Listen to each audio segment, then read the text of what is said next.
Fala galera, iniciando aqui mais um podcast informacional Faculdade Grande ET. Eu sou o professor Mangili, lembrando que esse programa é patrocinado pelo Ike Fome e Supermercado Fernandes. E hoje eu tenho a grata satisfação, uma honra estar recebendo aqui dos nossos estúdios.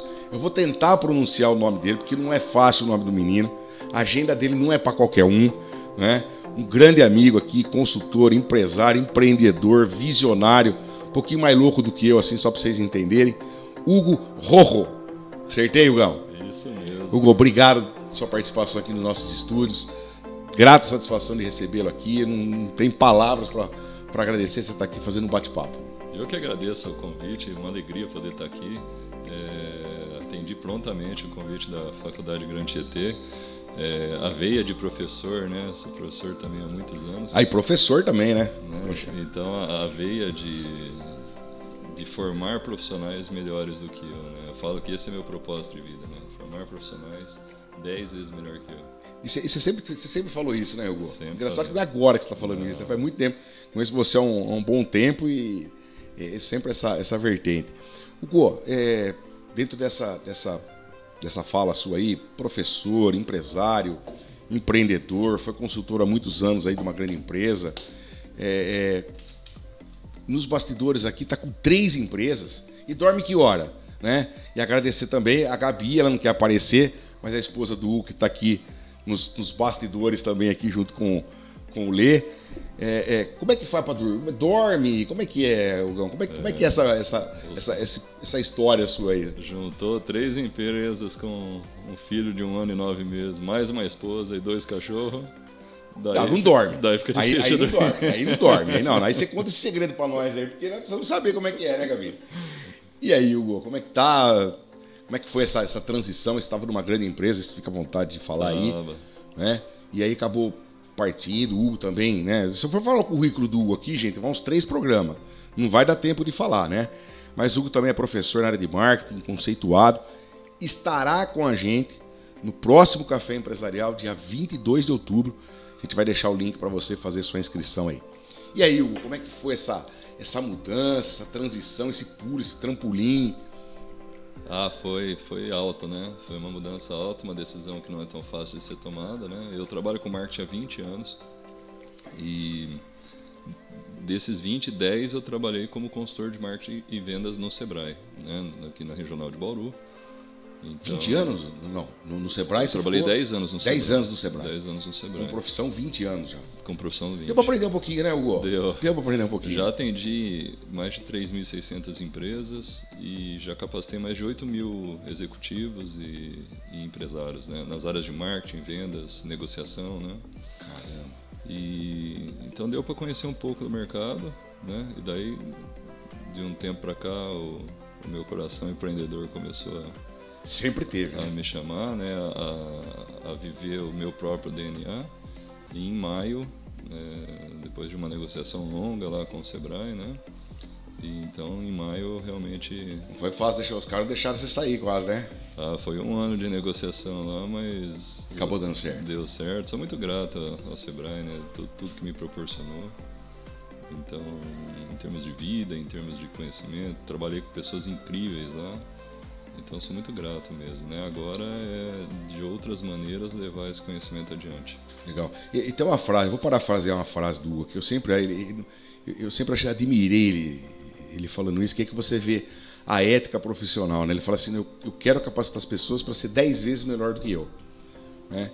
E é por isso que tem esse sucesso que você tem, Hugo. E fala para mim aí das empresas, tem 3 empresas, gente. Rapaz do céu, o cara não... Dorme no sofá de vez em quando ou dá pra... às vezes, a esposa não topa? Você não para em casa? Pô, que negócio é escritório. esse? E como que é as empresas, as vertentes dela, Hugo? Quando eu saí do Sebrae, eu abri a minha empresa, a Blue Note. A Blue Note é uma empresa de consultoria, mentoria e treinamentos nas áreas de marketing, vendas e negociação. Uma curiosidade, né? Blue Note é uma nota musical, né?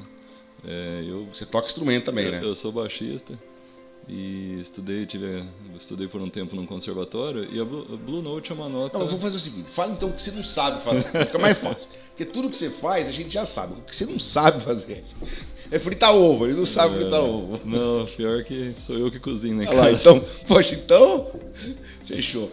E aí, partiu a Blue Note. A Blue Note, o que aconteceu? É uma nota musical da escala de blues. E ela é uma nota que não existe na escala, né? Porque a escala de blues tem 5 notas, que é conhecida como pentablues. E ela é uma nota fantasma que a gente coloca na escala, que compõe mais compõe a harmonia. E daí eu percebi que... Daí saiu o nome da empresa. Eu percebi que esse detalhe a mais que a gente faz toda a diferença no marketing, nas vendas, nos resultados. Né? Por isso a Blue Note Consultoria.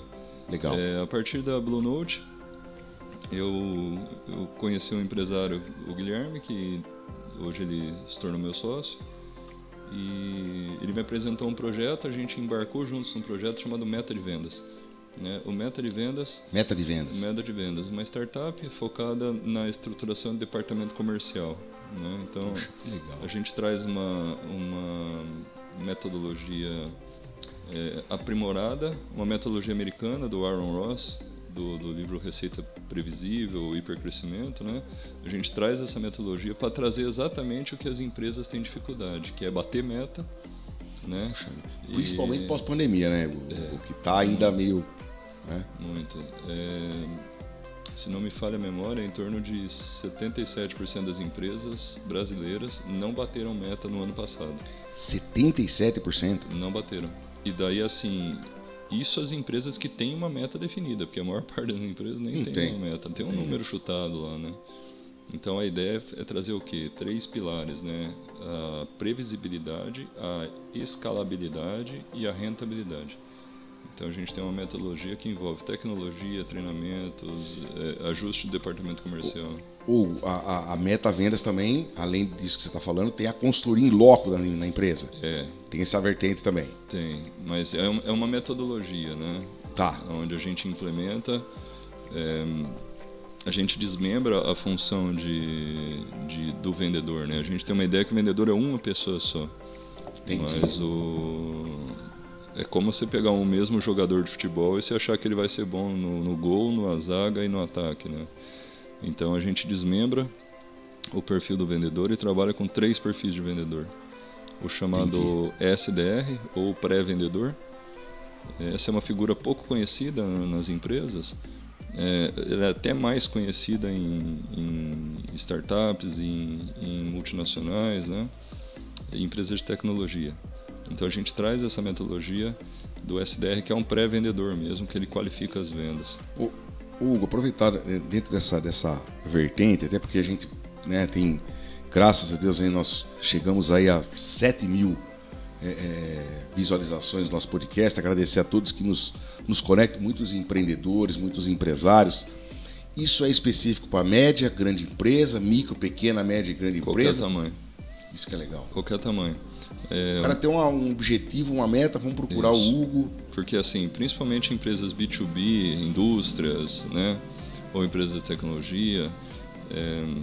Então a gente tem o SDR, que é um perfil de pré-vendedor, a gente tem o Hunter, que é o perfil daquele vendedor que ele abre mercado, ele vai para a rua, ele consegue contatos, ele consegue reuniões. E tem o Closer, que é o vendedor de fechamento, né? Então a gente desmembra essa função em 3, e isso aumenta muito a efetividade da venda. Porque a dificuldade é a empresa fazer uma ação de marketing, de comunicação para atrair leads para a empresa, e muitas vezes o vendedor ele não consegue converter essa venda, porque daí fica aquele empurra. Mas é uma dificuldade geral isso aí, não? Geral, total. Pô, consegui aqui, consegui 200 contatos. Mas tá, e aí? Quantas vendas você conseguiu? Então, nenhuma. Daí entra no indicador da taxa de conversão, né? Tá. Se a taxa de conversão está muito baixa, vira um empurra, porque o vendedor fala que o marketing trouxe leads não qualificados e o marketing fala, eu levei um monte de lead e você não converteu. Venda que não consegue vender. E como é que faz essa briga aí, Hugo? Então, daí tem que... Aí entra aí a meta vendas. A figura do SDR, por exemplo, ele qualifica esses leads, né? Então, a gente trabalha no modelo de funil de vendas em Y. Tá. Ele é um modelo um pouco diferente do convencional. Então, o cliente ele pode entrar pelo digital, pelo marketing, landing pages e estratégia de atração, ou ele pode entrar via Hunter na empresa, né? Tá. E daí o SDR faz o quê? Qualifica esse lead através de uma metodologia americana chamada Bench, onde a gente avalia 4 critérios simples, né? Esse cliente ele tem dinheiro para pagar budget, né? Ele tem dinheiro para pagar o meu produto, o meu serviço agora.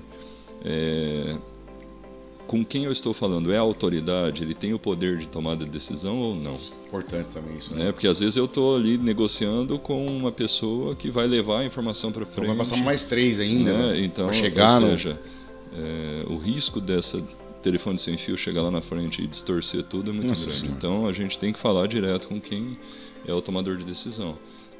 Ele tem necessidade do meu produto ou do meu serviço, ou eu estou simplesmente tentando empurrar qualquer... A gente brinca vender qualquer coisa de qualquer jeito para qualquer um, né? Isso nunca vai dar certo.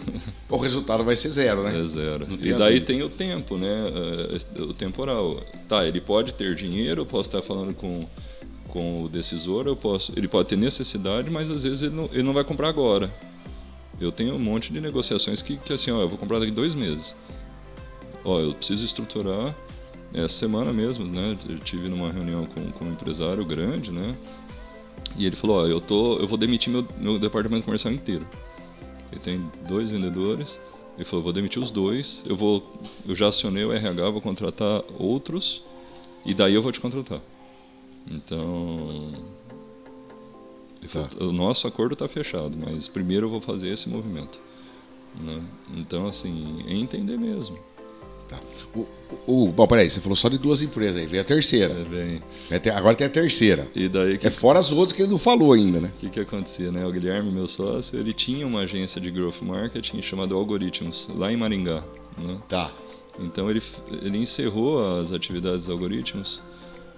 Algoritmos é com UX no final, né? Com UX no final, que da onde vem? Da junção da inteligência de dados do algoritmo, né? Com o UX, que é a experiência do usuário. Então a gente une essa inteligência de dados e com isso a gente foca não no marketing purpurino que a gente brinca, que eu sou uma agência digital que eu alimento o Instagram, por exemplo, né? A gente faz isso também, mas não é nem de longe a principal função da agência, né? E as 3 empresas se falam, né? E daí o Guilherme tinha desativado Algoritmos em novembro do ano passado, estava focando na estruturação do método de vendas, daí foi quando eu entrei, a gente assumiu a sociedade do método de vendas, mas até por uma sinergia, partiu até de mim, falei, vamos reativar Algoritmos, né? Então reativamos a empresa, hoje o Guilherme fica em Taubaté. Taubaté? Cara, minha empresa fica espalhada pro Brasil inteiro, cara. Eu tenho gente... Caramba! Eu tenho gente em Taubaté. Você tá em Bauru ainda, né? Gente, ele não é internacional, não. Apesar de descendência alemã aqui, ele é nascido e criado em Bauru, é isso? Eu sou nascido em Assis. Assis, aí foi pra Bauru. Daí eu vim pra Bauru. É isso. A trabalho. E agora a empresa tá multifacetada já. Ela é 100% home office. Tá. Então eu tenho equipe em Jaú, em Bauru, em Assis, em Dourados, no Mato Grosso, em Belo Horizonte. Caramba! Em Taubaté. Eu não teria dúvida que você teria sucesso com isso, eu não teria dúvida. Gu, agora sim, vou fazer uma pergunta difícil, de universitário. Agora eu sou aluno, você é meu professor. A gente vem passando por grandes mudanças aí, né? Área tecnológica, né? Internet das coisas, agora o metaverso, e daqui a pouco vai ter outros. O que isso, em questão da internet das coisas, o próprio metaverso, você que está envolvido há mais de 20 anos no marketing, isso veio para agregar ou veio para atrapalhar todo esse processo, todo esse trabalho que você vem fazendo? E o que a gente pode esperar do marketing para daqui, 5 anos? Porque, com certeza, muita coisa vai mudar. E você, nada melhor do que você, para falar um pouquinho sobre essas mudanças, como é que você percebe isso, como é que você sente isso. Assim, existe uma curva de aprendizagem. O desenvolvimento humano ele é muito lento. Se a gente pegar uma curva de desenvolvimento humano, sim, ele é muito lento. Demora milênios para a gente ir desenvolvendo o corpo, a mente e tudo mais, né? E a curva de desenvolvimento tecnológico ela é muito rápida. Então, se eu tenho uma curva muito lenta de desenvolvimento humano, eu tenho uma curva muito exponencial. Mas muito, né? Mas muito, né? Isso gera a chamada boca do jacaré, que está cada vez mais aberta. Isso gera muita ansiedade nos empresários, nos profissionais, né? Porque a gente tem uma sensação constante de que a gente está atrasado. Né? Quando você aprende a fazer alguma coisa, quando eu aprendi a mexer no Facebook, já não é mais Facebook, agora é Instagram. Quando eu mexi no Facebook... Mas aí tá difícil, porque eu e o Lee aqui, a gente mexe no Orkut ainda, rapaz. A gente não sabe mexer no Facebook ainda. E as coisas... E se eu te falar, apesar de ter 3 empresas focadas em tecnologia, eu sou muito raiz ainda, né? E deixo a parte tecnológica para o meu sócio, mas o que é o momento agora, né? Então, assim, o momento é de entender as coisas, mas não pode desesperar. Porque, nossa, nem entendi o Instagram, agora é o metaverso. O que é o metaverso, né? Como é que assim está sendo... Como a Nike pagou $6 milhões num terreno no metaverso, que terreno que é esse, né? Então, você fala... Se não tem o terreno, pô, né? Então, como assim? O Banco do Brasil abriu uma agência dentro do metaverso. Fala, cara, tem umas coisas que é difícil. A gente tem que entender difícil. Isso que você tá falando. Assim, é um momento de entender. Não vou querer abrir minha empresa dentro do metaverso, porque não é o momento. Né? Mas eu, pelo menos, preciso ler sobre...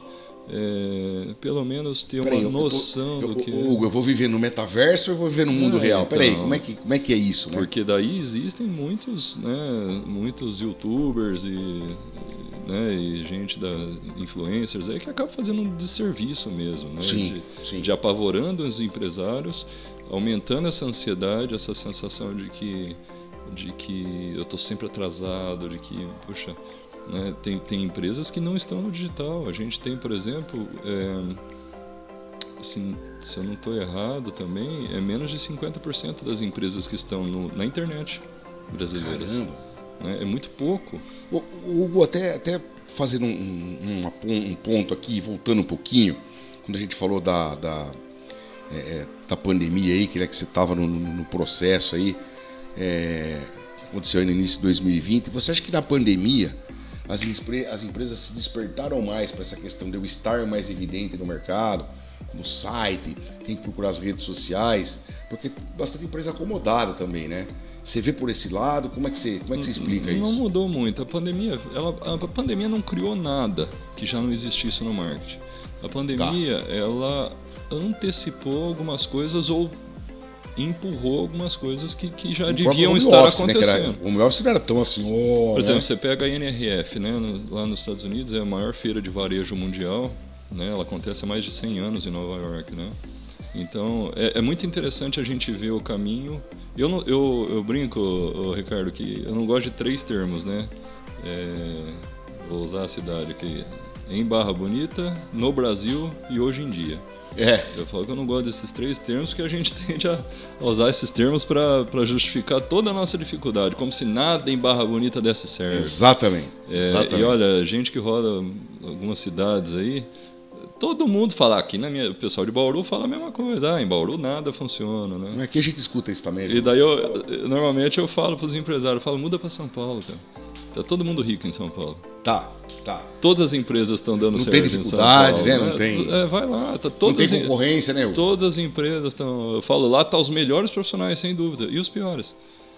Mas exatamente. Existe um complexo de vira-lata no interior. Exatamente. Né? E esse complexo de vira-lata fala, quando eu vejo algum empresário, por exemplo, contratei uma agência de São Paulo. Eu já sei que está pagando caro. E não vai ter o resultado. E não vai ter, sabe por quê? Porque as boas, o pequeno empresário ele não aguenta pagar. Exatamente. Porque é muito caro. Mas é São Paulo, né, Hugo? Mas trouxe alguém de São Paulo. É forte esse complexo, né? Então o que acontece? Mais do que entender a tecnologia, cada vez mais eu tenho que entender o público.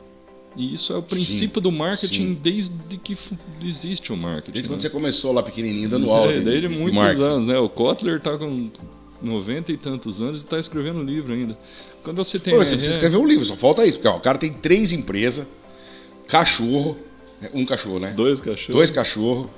A esposa, a Gabi, que está aqui. Como chama o filho mesmo? Pedro. O Pedro. Só falta escrever. Já plantou árvore, com certeza, só falta escrever um livro, Hugo. Eu acho que vai ser best-seller, hein? Então, o que acontece? quando a gente vê o caminho, se a gente vê o tema da NRF de 2014, era e-commerce ou morte. Ou seja, eles estavam cravando que ou você está no e-commerce Você não ia sobreviver. ou você não ia sobreviver. De lá para cá, mudou. E está trazendo cada vez mais.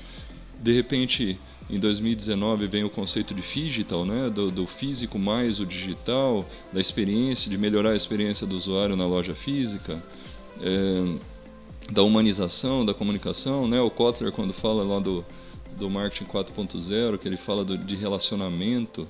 Então, ou seja, está voltando para o back to basics ali, né, cara? Para a raiz do Sim. negócio. Só que parece que o Brasil está fazendo o contrário.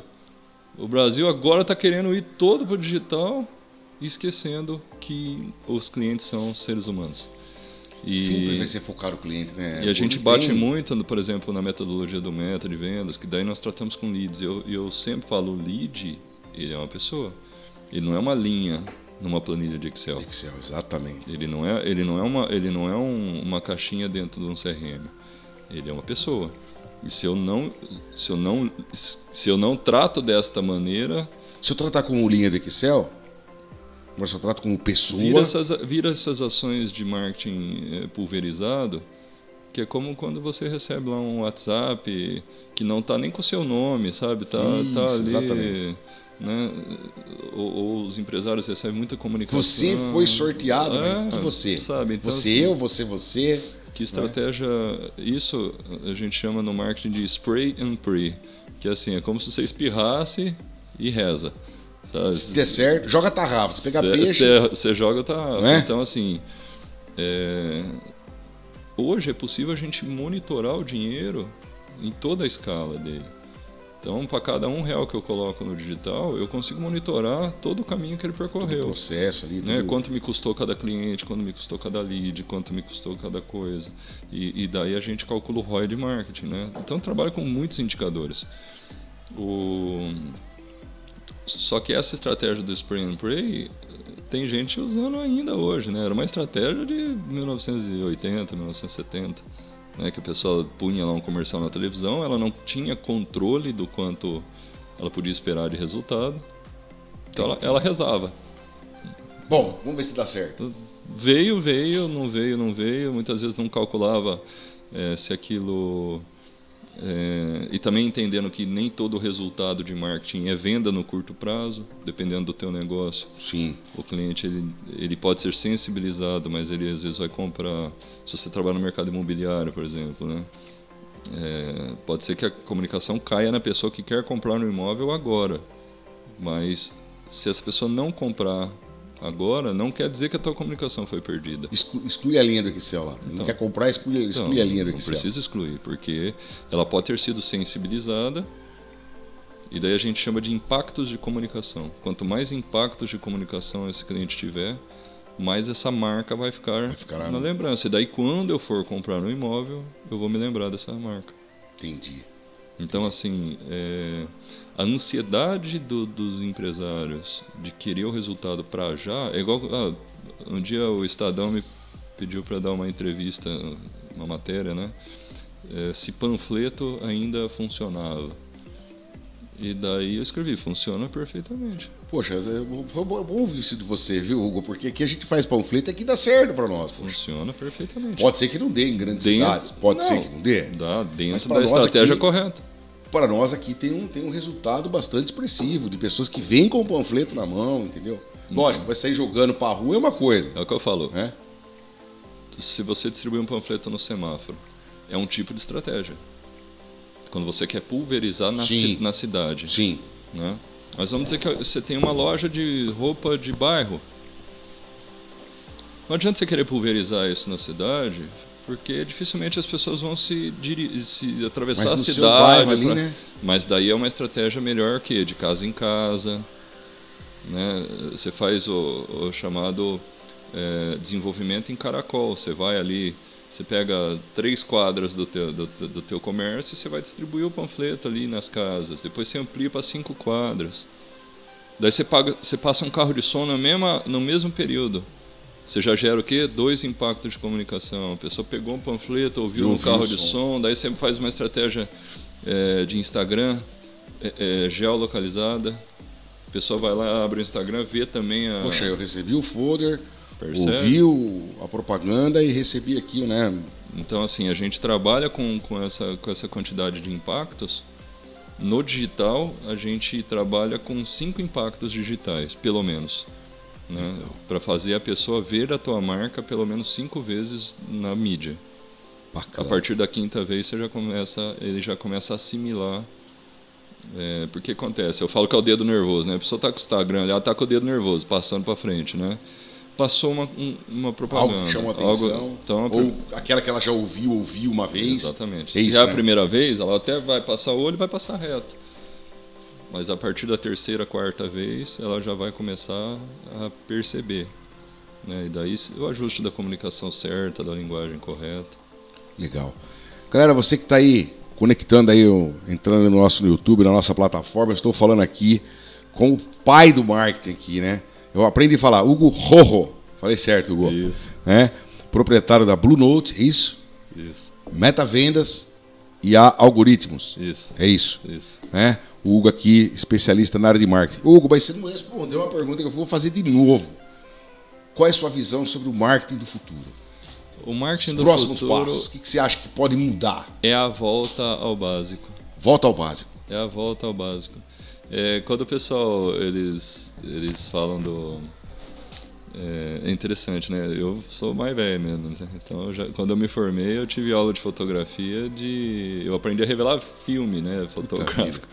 Aquelas que fazia barulho para rodar o filme ainda. Então, as aulas de fotografia que eu tive, e que eu achei, por sinal, a aula mais chata da faculdade na época, porque era física. Era física ótica, pura, cálculo. Eu fui pegar na câmera no final do 2º semestre. Puta vida. Porque você Mas acha você aprendeu a tirar foto? Aprendi, Agora... só que é foto publicitária, que é um saco de fazer pra mim, né? Claro. Eu admiro muito quem faz, mas a foto publicitária, na época, você tinha que calcular a quantidade de iluminação para regular a câmera. Hoje, o celular, ele faz isso, você bate o dedo, ele já regula. A gente vinha com o fotômetro, né? Aquela bolinha branca lá, calculava, dava a quantidade de luz daquilo que eu tinha que fotografar. Daí eu tinha que calcular a asa do filme, a asa 100, 200, 400, que é a quantidade de luz. Eu não aprendi isso até hoje, viu? Para que você vê essas coisas? Nem lembro mais. Né? Daí a velocidade do obturador. Então você tinha que fazer um cálculo para saber a velocidade que esse obturador tinha que ficar aberto. Porque se ele abrir mais do que a velocidade, vai borrar a foto. Se ele abrir muito rápido, ele vai congelar a foto, depende do teu objetivo. E daí ajustando, 4 horas ajustando luz. Para 1 minuto de foto. Para uma foto, né? Vai lá e clique uma foto. E pronto, né? Quando você fala essa questão, eu acho legal isso, porque a gente discute com os alunos em sala de aula, quando a gente fala assim, né? Pô, o que você espera do marketing do futuro? Nós vamos voltar atrás. Mas eu voltar atrás com aquela propriedade de que o marketing funcione, né? Exatamente. O pessoal até brinca, eu até tenho uma tatuagem aqui de uma raiz, né? Essa tatuagem eu vi na internet, só ao vivo eu não vi não. Depois nós vamos tirar uma foto dessa tatu aí. A tatuagem raiz, porque eu, no Sebrae, eu ganhei o título de consultor raiz do Estado. Do Estado? Do Estado. Porque eu nunca fui o cara que pus o digital na frente, né? Tanto que eu começo minhas palestras de marketing digital dizendo que o marketing digital não existe. Essa palestra que vai estar no café aí, se bate papo no café no dia 26 de outubro, né? Depois nós vamos deixar aí para você. Não perca que o Gão vai estar aqui dando um show também. Porque o que acontece? O marketing digital ele não existe. Daí o pessoal, mas peraí, não existe? Eu vim numa palestra de marketing digital, você está falando que marketing... Não existe. Existe o marketing no meio digital. Então, quando eu pego a estrutura do... o pessoal dá risada quando eu falo, eu trabalho com plano de marketing até hoje. Porque ninguém criou nada mais efetivo. Exato. Né? Desde que o Kotler criou esse negócio há 40 anos atrás, 50 anos atrás, cara, ninguém criou nada mais efetivo do que isso. Então, quando a gente trabalha os 4 P's do marketing, que é o marketing 1.0, nós estamos no 5.0. 5.0. Né? O marketing 1.0, então os 4 P's são produto, preço, praça, ou ponto de venda, e promoção. Então o que acontece? Quando eu crio essa estrutura da empresa para os meus clientes, a gente organiza essa estrutura, o P da promoção Ele vem de promover, não de liquidar negócio, né? O pessoal fala... Tem um mito disso aí, né? Liquidação é a estratégia de por preço baixo. Não, e promover o produto, colocar em evidência, né? E daí eu tenho um monte de estratégias de ferramentas que eu posso utilizar para promover o meu negócio, dentre elas o digital. Então, por isso que eu falo, a TV parou de ter eficiência? Não, depende. Continua para quem... A rádio tem eficiência? Tem para marcas que já são consolidadas. Para aquela que está iniciando, pode ser que não tenha o mesmo resultado, né? Não, a rádio não é uma mídia vendedora. Ela é uma mídia de lembrança de marca. Então você vê grandes empresas que batem tanto em rádio e são reconhecidas por isso, por jingles, né? Lá em Bauru a gente tem alguns exemplos de empresas que se consolidaram muito forte na rádio, né? Por exemplo, a Guanda Baterias. Sim. Né? Ou a Mateus Pet Center lá, né? Então, ou seja, que tem jingles que fica muito evidente. Dentro do que você está me falando é legal porque assim... Então assim, peraí, não, vai morrer a rádio, não vai ter mais a televisão, não vai existir mais, a rádio vai acabar. Não, depende do que você quer, o foco que você quer. Como você, estou surgindo uma marca hoje, né? Lancei uma marca hoje. Vou pôr na rádio hoje, pode ser que não tenha tanta efetividade, não é? Mas se eu trabalhar um marketing mais local, mais, né, com fluido mais direcionado, pode ser que eu tenha mais resultado. Então, assim, por isso que é importante conhecer os fundamentos, né? E daí eu ganhei o título também de professor raiz. Por exemplo, eu dou aula no MBA em Marília, na Unimar, né? Eu dou 2 disciplinas lá: planejamento estratégico de marketing e marketing de serviço. São as 2 disciplinas que não são digitais. Todas as outras são digitais. Daí essas 2 não são. Meus alunos começaram o Hugo é o professor raiz da pós, né? É neto do Kotler? Então, assim, virou uma brincadeira e eu assumi a brincadeira, mas muito mais do que essa brincadeira de raiz e Nutella, eu falo da raiz do marketing, não marketing raiz, mas a raiz do marketing. Tá. O fundamento. Quando a gente pega uma árvore, tudo que você vê na árvore, folhas, frutos, ramos, galhos, casca, está sendo nutrido por alguma coisa que você não vê, que são as raízes. Então, se você quiser mudar o fruto, você tem que mudar a raiz. Tem que mudar a raiz. Então, as estratégias de marketing é a mesma coisa, né? Eu não estou tendo resultado naquilo que eu estou fazendo. Eu tenho que mudar a raiz. Então, uma empresa que está iniciando, né? A gente, por exemplo, tem muitos fundamentos, né? Mas, por exemplo, a matriz de Ansoff, que eu analiso se o mercado existe e se o produto existe. Então, por exemplo, eu estou lançando um produto que já existe num mercado que já existe. Então, a estratégia que a gente chama é de penetração de mercado, ou seja, eu tenho um tipo de estratégia para penetrar no mercado que ele já existe. Perfeito. Né? Então, por exemplo, mas eu estou lançando um produto que não existe no mercado que já existe. Né? Daí é diferente a estratégia. Não, agora eu estou criando um mercado novo. Eu lancei um produto que nem as pessoas não sabem que elas precisam disso. Hugo, e dentro disso é legal que a gente vai buscando aqui, né? E sem planejamento não se chega a lugar nenhum, né? Nada. E daí o que acontece? Os empresários, a internet, o digital, ele trouxe uma falsa sensação de que qualquer um faz. Então o que acontece?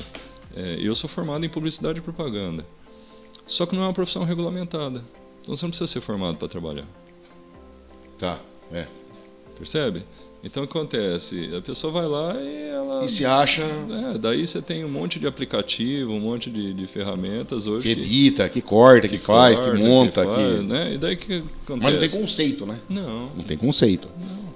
E assim, a grande dificuldade nossa é fazer o empresário, e graças a Deus os empresários que estão com a gente, né, nas empresas, eles entenderam isso, que assim, o que você tem de mais valioso é a marca. O que a grande ET tem de mais valiosa é a marca. Sim. Porque o dia que queimar a marca, você pode ter os melhores professores do mundo, o melhor curso do mundo, a marca está queimada, já era. Tem um professor aqui da NASA. A marca já era. A marca já era. Então, assim, é muito entender a importância da marca. Né? Tanto que na Algoritmos, por exemplo, a gente trabalha com desenho de funil do digital, porque natural a gente trabalha com diversos tipos de funis, mas a estratégia do funil, se olhar ele de cima, né? Então, se a gente fizesse um recorte e olhasse ele de cima, a gente começa a estratégia do cliente pela geolocalização, pela estratégia geográfica. E daí tem um monte de estratégias que a gente utiliza, porque é natural. O cara tem uma empresa, as pessoas que moram na mesma rua dele não sabem que a empresa está lá. Tenta achar na internet, não encontra. Ou o cara às vezes tem um site que está lá sem atualizar faz 5 anos e ele acha que aquele site está efetivo, mas já mudou a tecnologia, já mudou o ranqueamento, já mudou o algoritmo do Google, já mudou um monte de coisa. Google Meu Negócio, né? A gente começa pela configuração correta do Google Meu Negócio. Tem muita gente que configurou de qualquer jeito, criou o PIN lá, mas daí o que acontece? Daí o empresário fala, não, mas eu sou encontrado no Google. Tá, ser encontrado se eu pesquisar exatamente o seu nome. Né? Mas, por exemplo, se eu digitar faculdade, Grande ET, vai aparecer. Mas e se eu falar curso de Direito em Barra Bonita? Curso de... que eu vi que vocês vão conseguir agora. Curso de Direito. Vai, se Deus quiser. Né? Então, se eu criar, né, Engenharia de Computação em Barra Bonita. Vai aparecer a Grande ET? Vai aparecer. É ali, então quando você tem um mix de produto muito grande, é importante que todo ele apareça da forma como as pessoas pesquisam, não da forma como você pensa. Então assim, poxa vida, cada vez mais entender de gente. Venda é gente. Não o aplicativo, né? Não, vamos entender a pessoa, porque a pessoa vai consumir o seu produto, o seu serviço. Venda é gente tratando de gente. Isso não vai mudar nunca, né? Nunca. Né? Igual um dia eu fui, acho que foi um dos dias mais sofridos da minha vida. Eu fui dar uma palestra de vendas digitais, né? Vendas na internet, para um grupo de representantes comerciais ligados à Corsesp, né? O conselho dos representantes. Né? Sim. Isso faz uns 8 ou 9 anos essa palestra, mas traumatizou muito. Marcou, ficou marcado. Porque eu não conseguia falar. Porque tudo que eu trazia, cada slide que eu trazia era 20 minutos deles discutindo. Porque o que acontece? Se enxerga a tecnologia, a internet como uma inimiga que vai acabar com a minha profissão. É isso que a gente não pode entender como verdade. Não isso. Vai acabar. Só que aquele negócio, né? Assim como Darwin fala, que foi uma frase que eu vi aqui na parede, né? Não é o mais forte da espécie que sobrevive, nem o mais inteligente. Se adaptar mais às mudanças. Certo? Então, o que acontece? Houve um período onde estava sendo muito questionado nos fóruns internacionais. Vai acabar o negócio físico? O e-commerce ele vai engolir tudo? Daí foi passando os anos, é o que eu falei, em 18, 19, na NRF, eles vêm com o conceito de digital.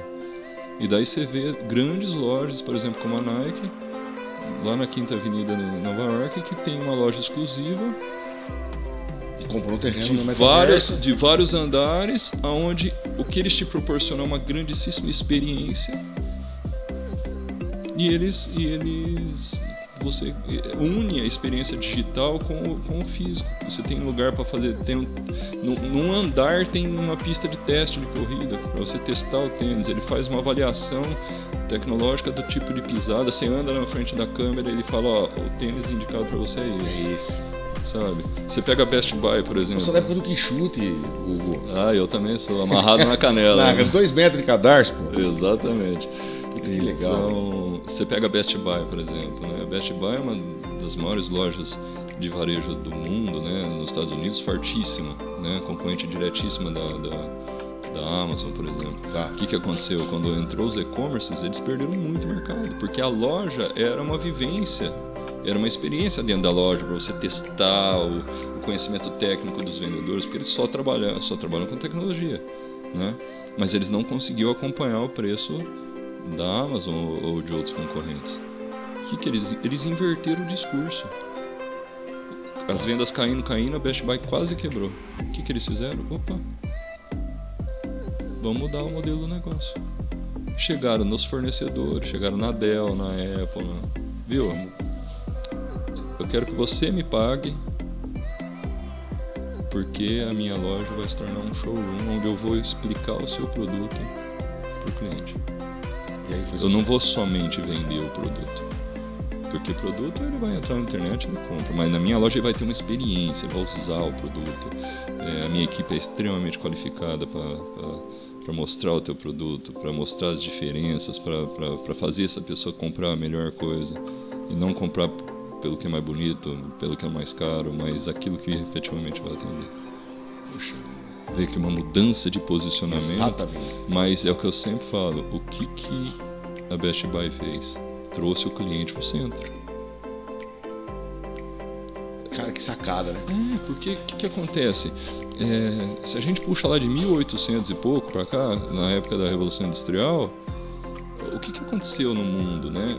O mundo passou a ter processos industriais, fabris, né, para produzir cada vez mais rápido, mais barato, entupiu o mercado de produto, porque o centro mercadológico era o produto.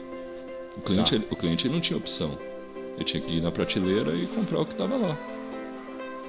Você pegar as primeiras vitrines de loja, né, uma loja de roupa, ela surgiu na França na Belle Époque, ali entre 1890 e 1910, né, entre o início do final da Guerra Civil Francesa e do início da Primeira Guerra Mundial, a chamada Belle Époque na França, foi quando a primeira vez onde os comerciantes pensaram, porra, e se eu rasgar a parede e mostrar meu produto para a rua? Porque não tinha vitrine. Surgiu lá. Surgiu na França e hoje você não cogita uma loja sem uma boa vitrine. Tem estratégias de visual merchandising, de vitrine. E eu acho que foi você que falou uma vez pra mim, a vitrine tem que ser chamativa. 15 segundos tem que chamar a atenção do cliente, senão ele não vai comprar seu produto. Exatamente. Então, erros cometidos em vitrine, por exemplo, pode desmerecer o produto, pode contar a história errada, né? Pode mostrar algo que não é aquilo que você queria que fosse mostrado. Então, assim, todas as estratégias de marketing, elas são, no fundo, uma coisa só. Cai nos 4 P's. Daí tem livro com 5P, 6P, 8P, 10P, 12P, 4A, 4C. Mas sai dos 4 P's. Sai dos 4 P's. Eu lembro da minha pós-graduação, eu fiz pós lá em Londrina, na UEL, né? UEL. No Paraná. Em 2009 também. Eu não tive nenhuma disciplina de digital na época, né? Porque não tinha mídia social na época, né? E eu me lembro que o professor Ricardo Marques, né, que foi meu coordenador, faleceu agora na pandemia. Eu senti muito a perda dele, né? Foi uma pessoa muito importante. Foi ele que me impulsionou a ser consultor em 2009. Hugo, eu pus uma foto nossa no nosso... Tem uma pergunta aqui. Peraí que nós vamos... Aqui, ó, Leonardo. Como eu posso fazer para impulsionar a minha marca se ela tinha vou resumir aqui, tá? Tinha um ápice, depois ela deu uma caída. Como que eu faço para retomar isso? Isso é pro Léo, isso aqui é pro Super Hugo, cara. Eu não sei responder essa aqui não. Não, legal, Leonardo. Obrigado pela pergunta. Existe o chamado ciclo de vida dos produtos, ou ciclo de vida das empresas. Então a empresa é muito parecido com o ciclo de vida humano, né? Então a gente nasce, que é o lançamento, você tem um período de ascensão ali, de desenvolvimento, você tem um platô, que é um período de manutenção, você tem um período de declínio e o produto morre, né? Com o tempo a tendência é que esse produto morra. Daí, ou a empresa ou o produto, né? Então o que acontece? Quando a gente está no período de manutenção ali, que é esse platô onde tudo parece que está indo bem, o cliente está aceitando bem, eu estou lidando bem com a concorrência ou eu não tenho concorrência, né? Então o que acontece? Os empresários ou eles perdem o time de reinventar, de movimentar o negócio, de recriar o negócio, ou pode ter acomodado. E eu sempre falo assim, Ricardo, que eu sempre tenho que chegar na causa raiz. Eu falo muito nas minhas palestras, febre não é doença, febre é sintoma. Então quando eu falo, eu estava bem, estava no auge e de repente caiu. Tá, isso aí não é a doença, isso é o sintoma. Eu preciso analisar a fundo o que fez a empresa cair. Entendi. E daí tem um monte de variáveis que eu posso levar em consideração. Falta de investimento, falta de inovação, atendimento ruim, ou seja, o conjunto de coisas, né? O ponto, mudança no comportamento do cliente, né? Mudança no comportamento do consumidor.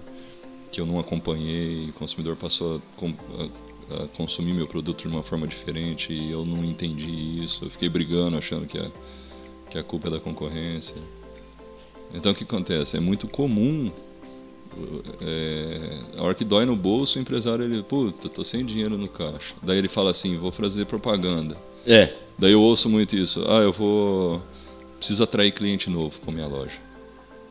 Eu ouço muito isso, né? Porque você tem 3 tipos de clientes. Você tem cliente novo, que é aquela pessoa que nunca comprou. Você tem o cliente ativo e o cliente inativo. O cliente ativo é aquele que compra com você, e o cliente inativo é aquele que já comprou, parou de comprar. Eu faço as 3 estratégias. Cliente ativo é cuidar da sua esposa. Tá. Cliente novo é aquela menininha que saiu com a roupinha de academia bonita lá, que você tá de olho, mas tá todo mundo de olho também nela. E cliente inativo é uma ex-namorada, é gestão de ex-namorada. Só dá risada na hora que eu conto dessa forma, mas é verdade. Porque o que acontece? Custa 70% mais barato você fazer a gestão do teu cliente ativo. Daquele que já está com você. Entendi. Né? Daí teve um dia eu estava dando uma palestra, e tinha um casal, né? Daí ele falou, cara, você tá falando isso porque você não conhece minha esposa, né? Daí ela estava do lado dele. E eu falei, conquistar um cliente novo custa pelo menos 70% mais caro. E o cliente inativo, que é a gestão de ex-namorada, é o quê? É entender o que feriu aquele relacionamento. E daí, por exemplo, a falta de uma estratégia de marketing de relacionamento, hoje deram um nome bonito para isso, né? Customer Success, ou sucesso do cliente. Tá. Né? São nomes bonitos, aí, os neologismos para a mesma coisa. Para tratar bem o cliente. Hoje se cria departamento de CS, a gente estrutura departamento de CS também dentro do método de vendas, né? Faz parte da metodologia. Legal. Mas assim, é tratar bem o cliente. Então, por exemplo, assim, não tem mágica, não tem... Sabe, eu vejo, acompanho a NRF todo ano, né? E também os fóruns e tudo mais. Cara, o princípio é o mais básico do mundo. Cliente feliz compra mais. Eu trago isso para tudo, cara. Cliente feliz compra mais. Se fizer um cliente feliz... Então, por exemplo, essa garrafa de água custa R$2. Ricardo, eu tenho essa garrafa R$2, ela custa R$2, você quer ela? Você me dá R$2, eu te dou a garrafa d'água? Eu não te fiz feliz. Eu cumpri com um acordo. Tá. Ou seja, você pode ficar satisfeito ou insatisfeito. Por diversos motivos. Você pode ficar satisfeito porque, puta, tá geladinha a água, porque eu vi ela mais cara, então eu sinto que eu paguei um pouco mais barato. Ou você pode ficar muito insatisfeito. Resume no atendimento, né? Você sai... O cliente, ele não é bobo. Hoje, essa talvez foi a grande mudança que a internet trouxe para nós. O processo de compra que foi, enfim, foi estruturado há décadas atrás, né? Se a gente pega a Procter & Gamble, né, a P&G, sim, ela na década de 90 ela quis mapear o processo de compra. Então ela percebeu o seguinte, que existia toda compra a partir de um estímulo.